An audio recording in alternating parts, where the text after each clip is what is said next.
নরেন্দ্র মোদী কলকাতায় আসবেন তা প্রায় 1 মাস ধরে বিরাট বিরাট প্রচার, খবরের কাগজের খবর, টেলিভিশন ওয়ালারা সব পৌঁছে গেছে তাহেরপুর, ইত্যাদি ইত্যাদি।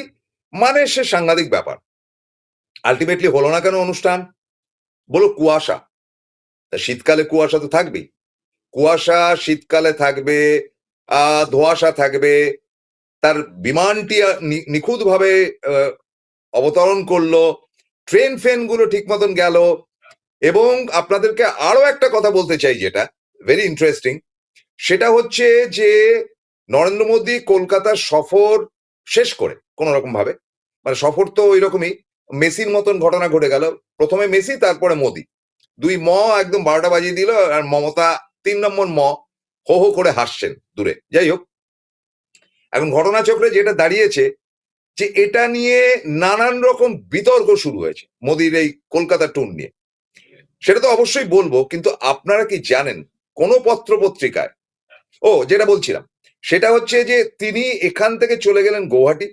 সেখানে তার ট্রান্সপোর্টেশন কোনো সমস্যা হলো না, দিব্যি গিয়ে তিনি ঘুরে টুরে এলেন। কারণ একেবারে প্রপার গৌহাটি না, তার থেকে ডিস্টেন্স। এবং আপনারা জানেন যে নরেন্দ্র মোদী সাধারণত গাড়িতে 10 কিলোমিটার ডিস্টেন্স হলে বা 15 কিলোমিটার ডিস্টেন্স হলে তিনি চট করে যেতে চান না। ইউজুয়ালি হেলিকপ্টার বা চপার ইউজ করেন। প্রত্যেকটা জায়গাতেই তার চপারটা চলে যায়।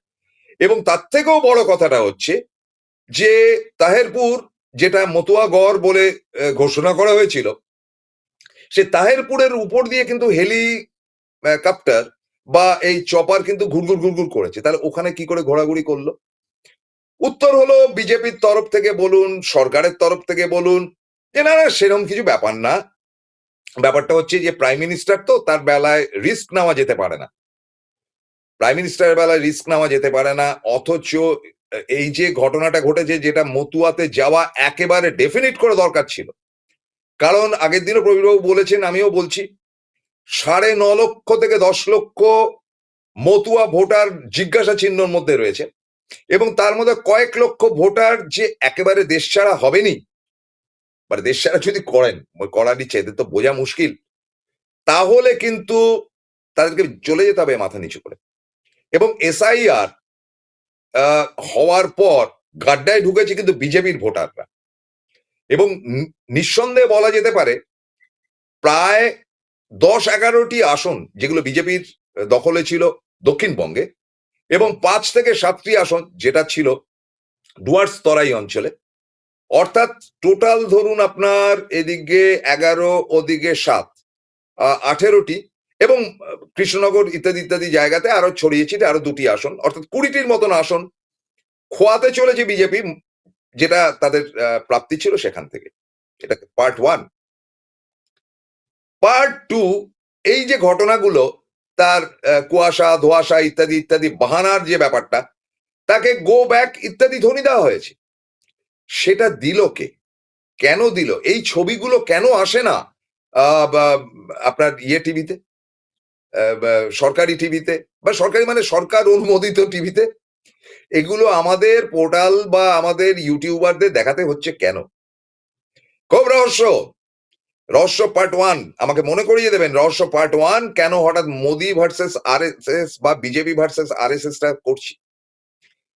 তার কারণটা হচ্ছে যে মোদি আসছেন, এই প্রচারটা তো দীর্ঘদিন ধরে হয়েছে। আসছেন আসছেন আসছেন আসছেন আসছেন আসছেন আসছেন।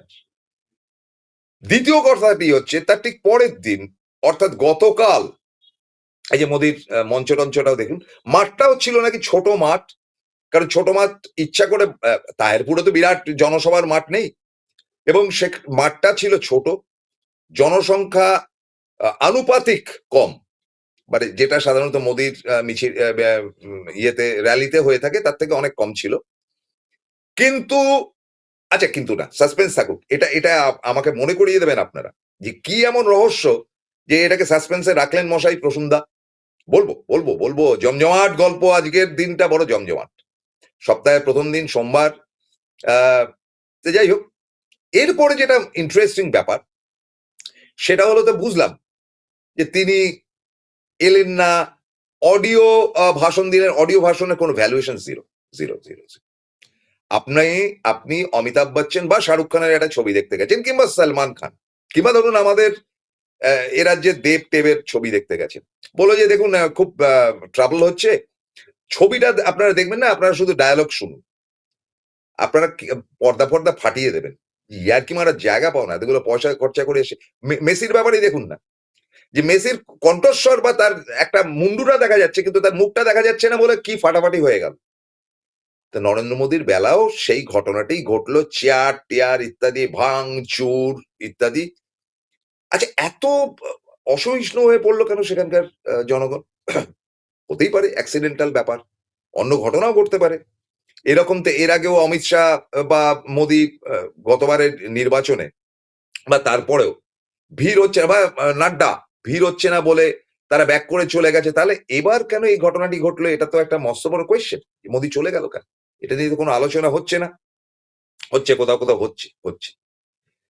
তো তারপরের দিন অর্থাৎ রবিবার গতকাল মোহন ভাগবত এসে যে প্রায় দেড় ঘন্টা সাড়ে চার ঘন্টা ভাষণ দিয়ে গেলেন সায়েন্স সিটিতে 1 নম্বর অডিটোরিয়ামে, এবং সেখানে ছোট বড় বিজেপির সব নেতারা, স্পেশালি যারা আরএসএস করা নেতা, শ্রমিক ভট্টাচার্য থেকে শুরু করে সুকান্ত মজুমদার থেকে শুরু করে সব জুজুবুড়ি হয়ে সাধারণ দর্শকের মধ্যে, তাও ফার্স্ট রোয়েও নয়, সেকেন্ড থার্ড ফোর্থ রোয়ে তারা চুপটি করে বসে তারা ভাষণ শুনলেন, শুনতে বাধ্য হলেন। কারণ ওটা কিন্তু ওই মঞ্চে উঠে মোদিজি নমস্কার ফুল দেওয়া দেবীর ব্যাপার, ফুলের কোনো গল্পই ছিল। এবং পুরো ভাষণটি তিনি 3টে ধাপে দিলেন। প্রথম ধাপটি তিনি বললেন আপ টু টি ব্রেক। টি ব্রেকটা হলো 11:30 11টা 11:30 এরকম জায়গায়। আমি মশাই সকাল 9টা থেকে স্পেশাল একটা ইয়েতে মিডিয়াতে দেখছিলাম, মানে সেটাও ইউটিউব, একটা বোধহয় বিজেপির বা আরএসএস এর কোনো একটা ইউটিউব হবে। এবং প্রথম 1 ঘন্টা সোয়া ঘন্টা ভাষণের পর ঘোষণা করা হলো যে আপনাদেরকে চা পানে ডাকা হচ্ছে, আপনারা নিজে অডিটোরিয়ামে গিয়ে চা পান করুন। ফের ফিরে আসলেন, ফের বক্তা কিন্তু ওই মোহন ভাগবত প্রায় 1.5 ঘন্টা ভাষণ দিলেন। কি বললেন টললেন পরে বলছি। এবং তারপরে আবার ঘোষণা করা হলো যে এবার আপনাদেরকে ভোজনের জন্য আমন্ত্রণ জানানো হচ্ছে। আপনারা দেখুন সায়েন্স সিটির দুটো দিকে কিন্তু ভোজন করার জায়গা আছে, এ বি সি ডি। আপনারা দয়া করে একটা জায়গাতে সবাই দৌড়াবেন না, সেম ফুড আমরা সার্ভ করছি, তো আপনারা দুটো দিকে ছড়িয়ে যান। দুটো দিকে তারা চলে গেল, যতগুলো লোক সায়েন্স সিটিতে আটে টাটে আর কি ইত্যাদি। এবং তারপরে আফটার লাঞ্চ ফের 1 ঘন্টা 1.5 ঘন্টার ভাষণ দিলেন এই মোহন ভাগবত। কি বললেন? উস্কানি দিলেন, মুসলমানদের তাড়িয়ে দেওয়ার কথা বললেন, মমতা বন্দ্যোপাধ্যায় নিয়ে বললেন, শ্যামাপ্রসাদের রাজ্য বললেন, বঙ্কিমবাবু বললেন, কিছুই বললেন না তেমন। শুনলে অবাক হয়ে যাবেন। এবং সেইটাই কিন্তু একেবারে স্তম্ভিত করার মতন প্রশ্ন সাধারণ মানুষের মধ্যে জেগে উঠল যে বিজেপি কি আরএসএস এর অংশ না? ডেফিনেটলি। কিন্তু মোহন ভাগবত একটা বোম ফাটিয়ে গেলেন কেন? তাও কলকাতা শহরে 2 দিন বাদে যেখানে ভোট। কি সেই বোম? বোম নয়, পাঞ্চ, ভাগবতের পাঞ্চ।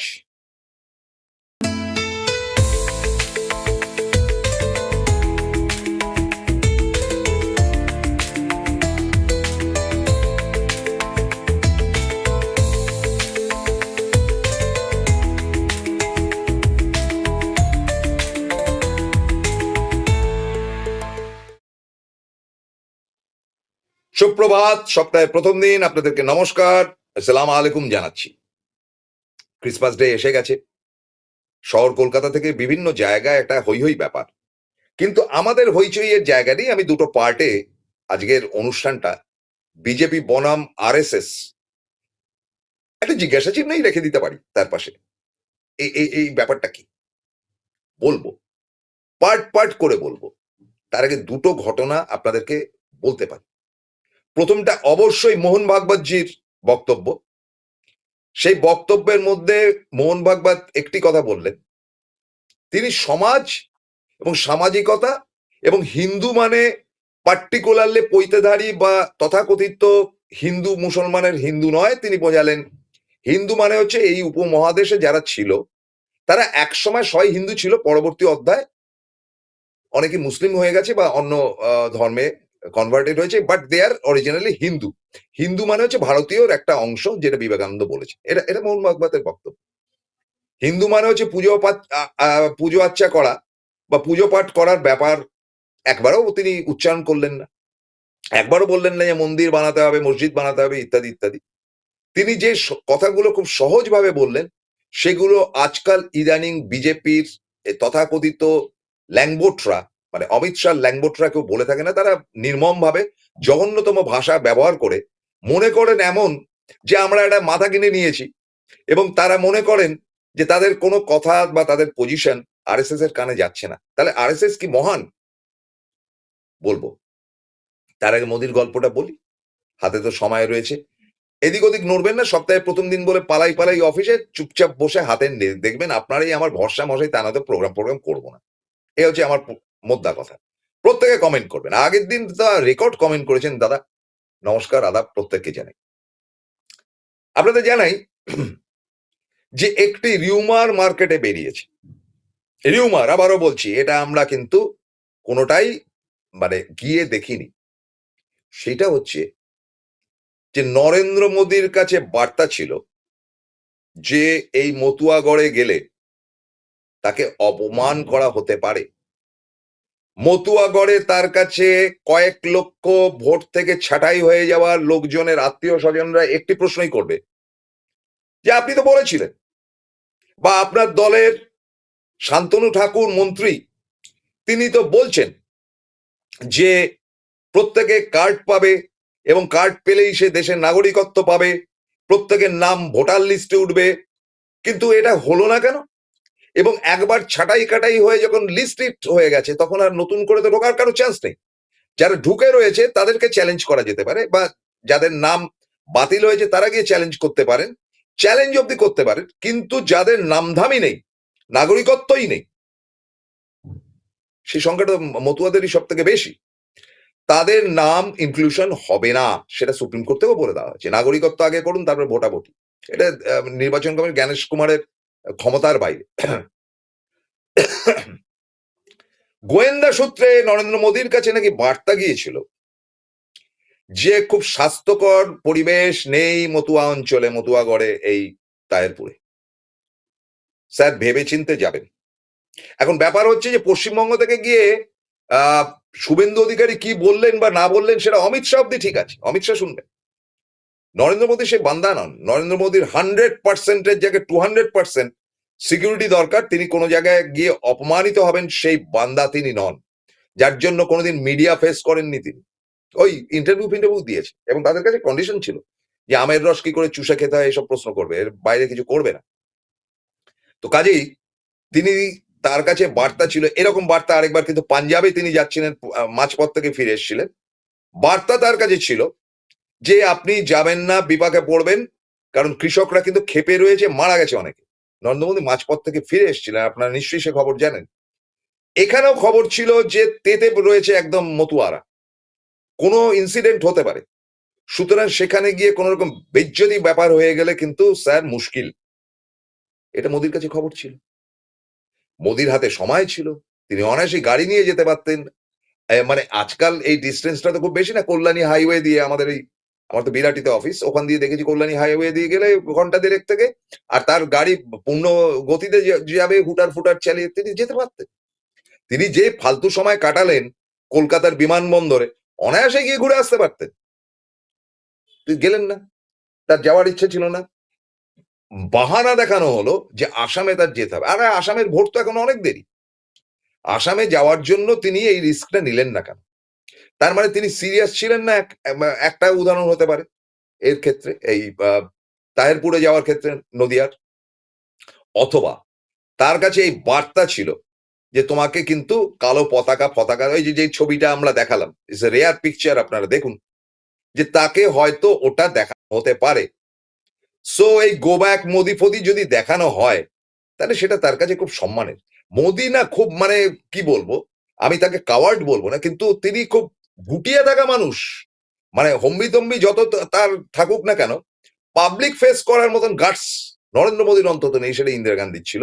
রাজীব গান্ধীর ছিল, সেটা এমনকি আমাদের বিগত প্রধানমন্ত্রী মনমোহন সিংজির ছিল, নরেন্দ্র মোদীর সেটা বান্দাই না। বাজপেয়ী তো অহরহ যে কোনো জায়গায় চলে যেতেন, তার একটা গুণ ছিল এটা। ফলে ওই বাহানাতে কাজ হবে না। তাহলে তিনি গেলেন না কেন? হাওয়া খারাপ ছিল, হাওয়ার জন্য হেলিকপ্টার যেতে পারেনি, এইটা কিন্তু আজকে সন্দেহের জায়গা তৈরি করেছে। এবং আপনারা চিন্তা করুন, এরা যদি জেনুইন বিজেপি সাপোর্টার হয়, মানে যারা ওখানে ছিল, তাদের কাছে একটি বার্তা গেল যে নরেন্দ্র মোদী ভাষণ দিলেন এবং তিনি অডিও ভাষণ দিলেন, সেটা মঞ্চ থেকে চালানো হলো। আমার প্রশ্ন হচ্ছে যে আমি সেখানে বাকি বিজেপির টপ লিডারদের কাউকে দেখলাম না কেন? তারা কি আগে নেমে ভেগে গেছে নাকি তারা যাননি? আমি দেখিনি, সত্যি বিশ্বাস করুন। এবং তারা ভাঙচুর করলো কেন? দেশের প্রধানমন্ত্রী, দলের টপ লিডার, বিজেপির টপ 1 নম্বর লিডার, সেই নাড্ডা ফাড্ডা যেই প্রেসিডেন্ট হোক না কেন, একমাত্র টপ লিডার, তিনি যাচ্ছেন, তিনি যেতে পারছেন না বলে ভাঙচুর করবে? এত বড় আসপর্দা! বলা হবে যে বাঙালিরা অসহিষ্ণু। যেটা সেদিনকে যুব ভারতী ক্রীড়াঙ্গনে হয়েছে তারই তো একেবারে কি বলা যায়, একেবারে জেরক্স তাহেরপুরে দেখা গেল। ভাঙচুর মানে খিস্তি খেওর অকথ্য ভাষা, চেয়ার টেবিল ছোড়াছুড়ি, টুকরো টুকরো করে দিয়ে এসছে তারা। সে প্রধানমন্ত্রী আসতে পারেননি বলে, অ্যাক্সিডেন্টালি তিনি আসতে পারেননি, তার চপার খারাপ থাকতে পারে, তার গন্ডগোলে যেরকম মমতা বন্দ্যোপাধ্যায় চপার খারাপ থাকলে তিনি গাড়িতে করে 3 ঘন্টা লেটে গিয়ে গেছেন, দর্শকরা বসে ছিল, কিন্তু ভাঙচুর করেনি আজ অব্দি। তাহলে মানে আইবি বলুন বা নরেন্দ্র মোদীর ঘনিষ্ঠ গোয়েন্দা দপ্তরের কাছে যে খবরটি ছিল যে স্যার যাবেন না ওখানে, কিন্তু গেঁড়াকলের জায়গা, বহু লোক কিন্তু ক্ষেপে রয়েছে, ক্ষেপে যে ছিল সেটাকে প্রমাণ হলো চেয়ার টেবিল ভাঙা দিয়ে। প্রধানমন্ত্রী নাই বা যেতে পারেন, তার তো শরীর খারাপও হতে পারে, তাই বলে চেয়ার ভাঙি হবে? যে কারণে আজকে অরূপ বিশ্বাসকে ভিলেন বানানো হচ্ছে, তো সে কারণে তো আমাদের শুভেন্দু অধিকারীকেও ভিলেন বানানো যেতে পারে, তার জায়গায় তো শ্রমিক ভট্টাচার্যকেও ভিলেন বানানো যেতে পারে। তোমরা কি করছিলে যে তোমাদের সামনে এইরকম ভাঙচুর হলো? যদি তোমরা থেকে থাকো, আর যদি না থেকে থাকো, তাহলে তো সন্দেহটা আরো বড় করে দাঁড়াবে যে তাদের কাছে বার্তা ছিল যে আলটিমেটলি যাবে না, এখানে হাওয়া খারাপ, তারা আগেই কেটে পড়েছিলেন। এই দুটোর মধ্যে তো একটা আপনারা বিবেচনা করে দয়া করে কমেন্ট করবেন যে মোদি যাননি ঝামেলা মনে করে, এটা কি সত্যি? একটা প্রশ্ন। চলে আসি আরেক দিকে, আপনাদের কাছে উদাহরণ রাখলাম। দেখুন, বেশ কিছুদিন ধরে নরেন্দ্র মোদী এবং মোহন ভাগবতের মধ্যে কিন্তু একটা ঠান্ডা লড়াই চলছে। শুধু মোহন ভাগবত বলে না, এটা গুজরাট লবির সঙ্গে নাগপুর লবির কিন্তু একটা লড়াই চলছে। এবং লড়াইয়ের কারণটা হচ্ছে যে নরেন্দ্র মোদী, মানে আপনাদের প্রথমে বলি যে আরএসএস একটা বিরাট অংশ, এইরকম ধরনের একটা হাতের পাঞ্জাটার মতন এত বড় একটা ব্যাপার হচ্ছে আরএসএস। আরএসএস ঠিক 100 বছর আগে তার জন্ম হয়, as per Mohan Bhagwat, not as per Prasun Gupta. Mohan ভাগবতের বক্তব্য অনুযায়ী যে ডক্টর হেডগাওয়ার, তার, যিনি কলকাতায় পড়াশোনা করেছেন, তার হাতে তৈরি হয়েছিল এই রাষ্ট্রীয় স্বয়ংসেবক সংঘ। তার কারণটা হচ্ছে তার বক্তব্য যে ব্রিটিশদের কাছে অত্যাচারিত হয়েছিল ভারতবাসী এবং হেডগাওয়ার চেয়েছিলেন যে একটা সামাজিক উত্তরণ হোক, যেটা হিন্দুদের মধ্যে থেকে হোক। এবং তিনি দেখেছিলেন যে হিন্দুরা ব্যাকওয়ার্ড ধার্মিক জায়গা থেকে, কিন্তু তিনি চেয়েছিলেন যে ভারতবর্ষের এই অবস্থা 100 বছর আগে, সেখানে লিডিং পার্টে এক সময় রাজারা হিন্দু রাজা ছিল, তারপরে সুলতানদের হাতে আসে, তারপরে ব্রিটিশদের হাতে আসে। সুতরাং এটা অরিজিনালি হিন্দুদের, যেখানে জনসংখ্যা বা জনভিত্তি বেশি, তাদের হাতে লিডারশিপটা আসুক, এটা হেডগাওয়ার ভেবেছিলেন। তো গোফলা টুপি পড়া আপনারা দেখেছেন তো, কলকাতার মেডিকেল কলেজের থেকে পাশ করা। ফলে তিনি একটি সামাজিক অ্যাসোসিয়েশন তৈরি করেন, যেটার নাম রাষ্ট্রীয় স্বয়ংসেবক সংঘ। মোহন ভাগবতজির কথা গতকাল ভাষণে বলেছেন তিনি এত ইন্টারেস্টিং ভাষণটা দিয়েছেন এবং আমি মুগ্ধ হয়ে শুনেছি এই 4.5 ঘন্টা। এবং 4.5 ঘন্টা শোনার পর অ্যাজ ইউজুয়াল উগ্র হিন্দুত্ববাদের প্রতি আমার যে একটা খারাপ ধারণা ছিল, তার থেকে আমি 1 ইঞ্চিও নড়িনি। একইভাবে আমি মনে করি যে যতই কথা বলুন মোহন ভাগবতজি, আপনি মার্জনা করবেন, আপনাদের চিন্তাধারার সঙ্গে আমার ব্যক্তিগত চিন্তাধারার কোনো মিল নেই, কোনোদিন হবে না। কারণ আমি গান্ধীবাদী লোক, মমতাবাদী লোক। আপনি যদি বলেন যে কমিউনিজম তুমি মানো, আমি বলবো হ্যাঁ হ্যাঁ মানবো না কেন, নিশ্চয়ই মানি। মানে কমিউনিজম মানে আই মিন মার্কস সাহেব যেটা লিখে গিয়েছিলেন তত্ত্ব হিসেবে, সেটাকে আমি ডেফিনেটলি মানি।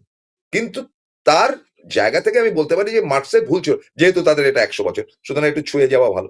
যে আমি 100% মানি যে মার্কস মানুষের ভালো চেয়েছিল এবং তার জায়গায় কোনো ধর্মের ব্যাপার ছিল না। তিনি চেয়েছিলেন গরিব বড়লোক এই ব্যাপারটা থাকবে না, সারা বিশ্বের অর্থনীতি একটা জায়গায় আসুক এবং গরিব মানুষরা যাতে মাথা তুলে চলতে পারে এবং গরিব বড়লোক এই দুটো জায়গা যেন না থাকে। এই ছিল তার দাস ক্যাপিটাল, এটা তার থিঙ্কিং ছিল। এর অপরাধ কোথায়? সেটার মধ্যে তার মানে সেই আমলে তার ভাবনা চিন্তায় ত্রুটি ছিল। কারণ সারা পৃথিবীর ইকোনমি এক জায়গায় আসতে পারে না, কারণ এত ভাষাভাষী, এত দেশের কালচার, এগুলো ইকুয়াল হতে পারে না। সেটা ঠিক আছে, হতে পারে না যেটা ঠিক আছে, কিন্তু তার চিন্তাধারা তো ভালো ছিল। কিন্তু হেডগেওয়ারের কথাটা যেটা বলছি, যেটা বলেছেন বলিরাম হেডগেওয়ার, যে যেটা আজ মানে কালকের ভাষণে কন্টিনিউয়াসলি বলেছেন, তার মধ্যে অনেকগুলো ফাঁক খাঁজ আছে, কিন্তু অনেকগুলো ভালো কথাও আছে।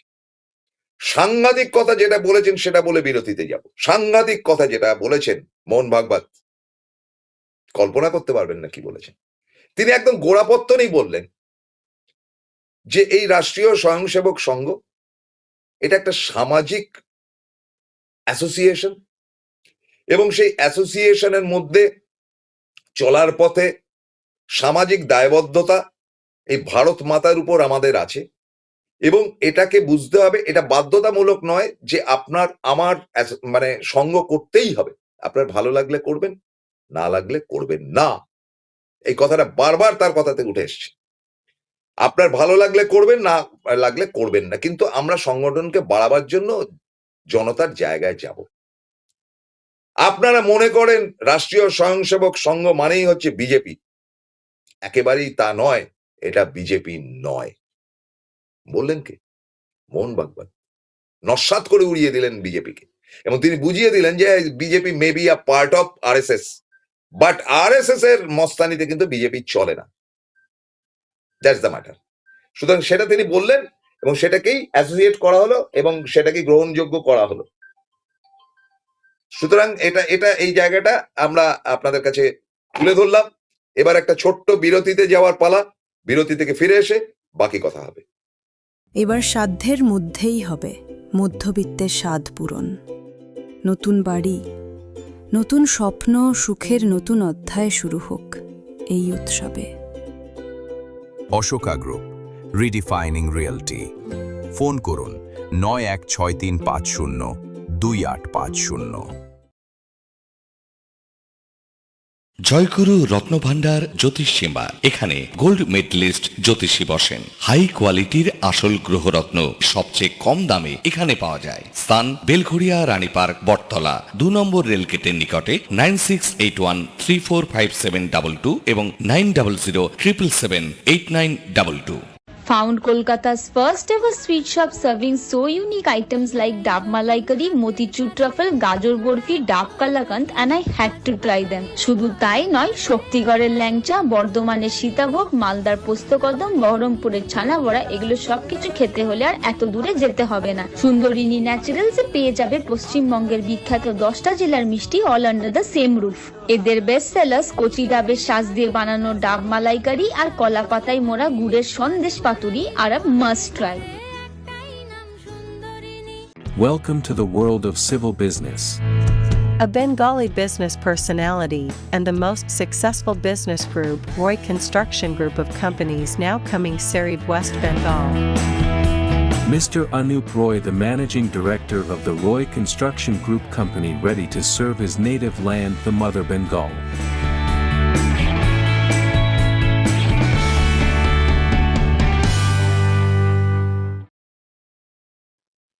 ফিরলাম বিরতির পর। এবার কথাটা হচ্ছে যে ধরুন আমি 77 সালে তখন কলেজে পড়ি। আমি জ্যোতিবাবুর, তখনও মুখ্যমন্ত্রী হননি, তখন জরুরি অবস্থা সরে গেছে, ভোটের প্রস্তুতি চলছে। এই দমদম ক্যান্টনমেন্টে একটা জায়গায় জ্যোতিবাবু আসবেন। তো আমি প্রথম কোনো রাজনৈতিক নেতার জনসভাতে গিয়ে তার ভাষণ শুনতে গিয়েছিলাম। তো আমাকে সব ধরে টরে নিয়ে গেল, চল চল। আমি মুগ্ধ হয়ে গিয়েছিলাম জ্যোতিবাবুর ভাষণে।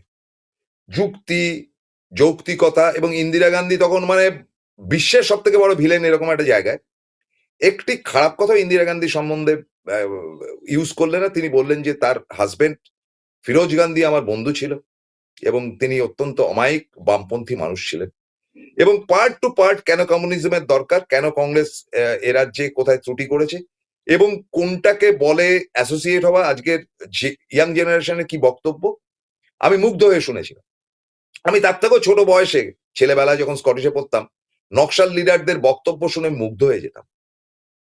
কিন্তু যেহেতু তারা বোমাবাজি করেছে বলে তাদের প্রতি আমার একটা ঘৃণা এসে গিয়েছিল বলে, নকশালরা যখন ৭১ সব ধ্বংস হয়ে গেল অলমোস্ট, তখন আমি মনে মনে খুশি হয়েছিলাম, কারণ আমরা স্কুল করতে পারতাম না, পরীক্ষা হতো না। জ্যোতিবাবুর ভাষণ শুনে আমি মুগ্ধ হয়ে গিয়েছিলাম। আমি ভাবলাম যে বাবা, কংগ্রেসের এরকম একটা জায়গা থেকে একটা খুব ভালো লিডার, বাহ কি সুন্দর বক্তব্য রাখে, এবং কখনো উত্তেজিত হয় না, এবং তার বক্তব্যের মাঝখানে হাততালি নেওয়ার জন্য বাড়াবাড়ি করে। একটি বছর পরে ৭৮ সালে, ৭৮ সাচ, তখন আমি রাজনীতির ধারে কাছেও আসি। প্রমোদ দাশগুপ্তর ভাষণ শুনলাম, খেউড়ে ভাষণ, জঘন্যতম ভাষণ, এবং আমার সেই তরুণ থেকে যৌবনে যাওয়ার একটা সন্ধিক্ষণে এত ঘৃণা হলো, আমার মনে হলো যে একেবারে বর্বরচিত বক্তব্য রাখছে এই লোকটা। আমি Pramod Dasgupta is a very মানে কি বলা যায়, precisely I must say is a great political character and honest also, কিন্তু তার কথাবার্তার ধরন ধারণ এত খারাপ ছিল যে খুব খারাপ লেগেছিল।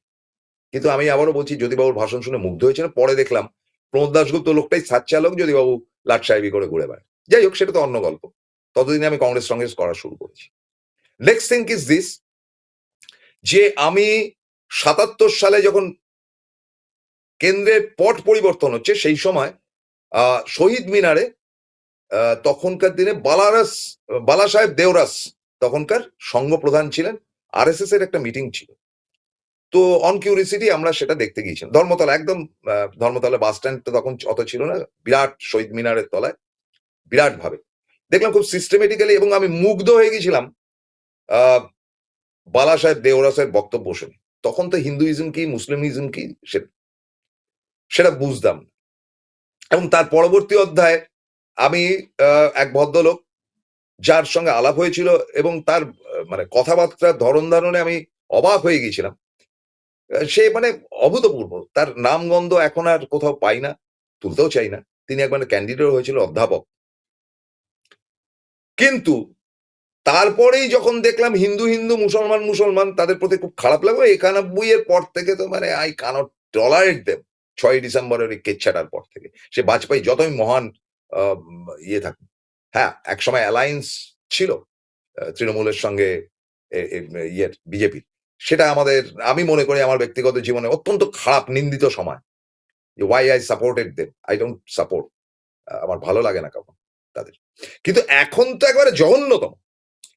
মোদির কথাবার্তার ধরন অত্যন্ত মানে বেহিসাবি, অহংকারী, উদ্ধত। তিনি বসে বিরোধীদেরকে পাত্তাই দেন না, জওহরলাল নেহরুকে খাটো করেন, এবং ইদানিং তো যেটা মনরেগা থেকে তাকে মহাত্মা গান্ধীর নামও পর্যন্ত ছেড়ে দিয়েছেন। একদম ডিক্টেটরশিপ চলছে দিল্লি কেন্দ্রে। ফলে তাদের এই কাজ কারবার আমার কাছে অত্যন্ত ঘৃণা।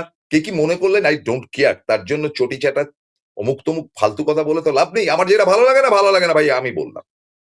এই রাজ্যটা বা এই দেশটা, একটা হিন্দু যতটা ক্ষমতা, যতটা পাবে, যদি একটা ১০০ টাকা থাকে, তার ৫০টা টাকা পাবে একজন হিন্দু, আর বাকি ৫০টা টাকা পাবে একটা মুসলমান।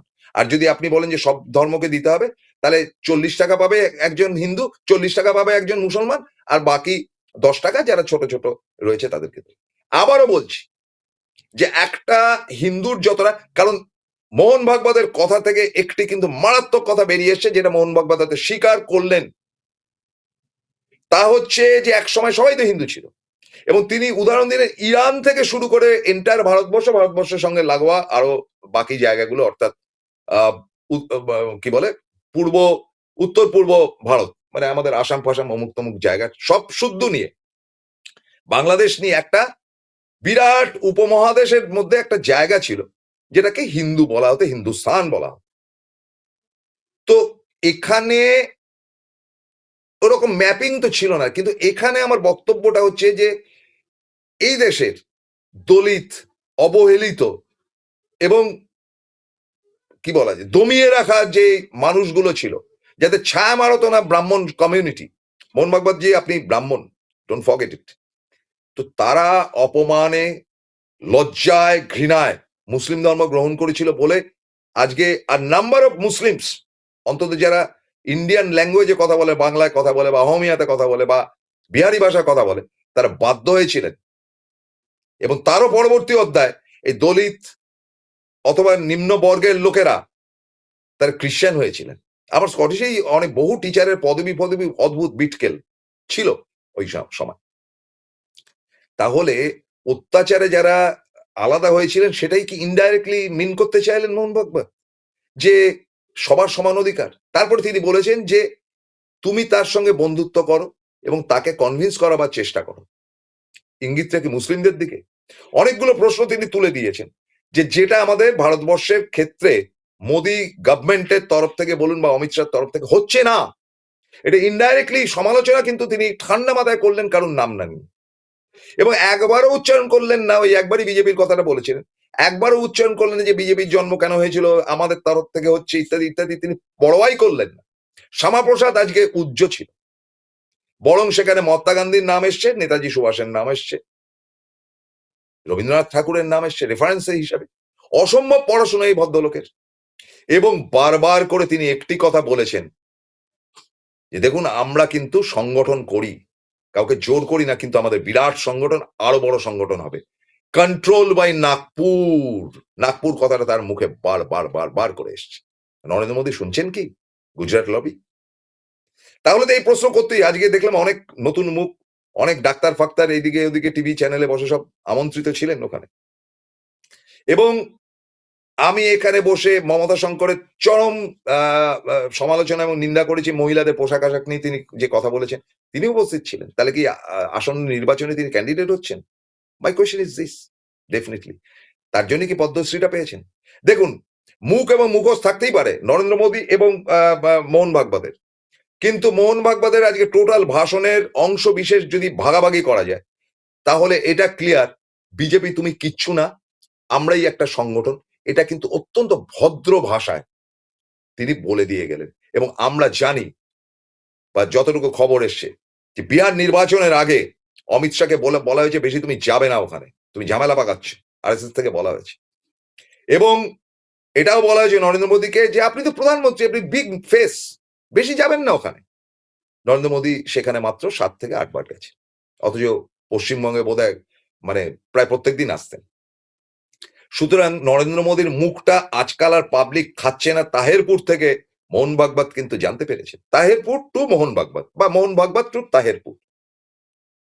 So some game is waiting, it is not related with Bengal politics.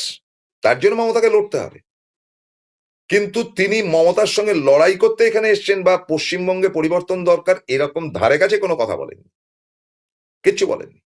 তিনি সংগঠনটা কেন হয়েছে 100 বছরের ঐতিহ্য এটাই তিনি তুলে দিয়েছেন।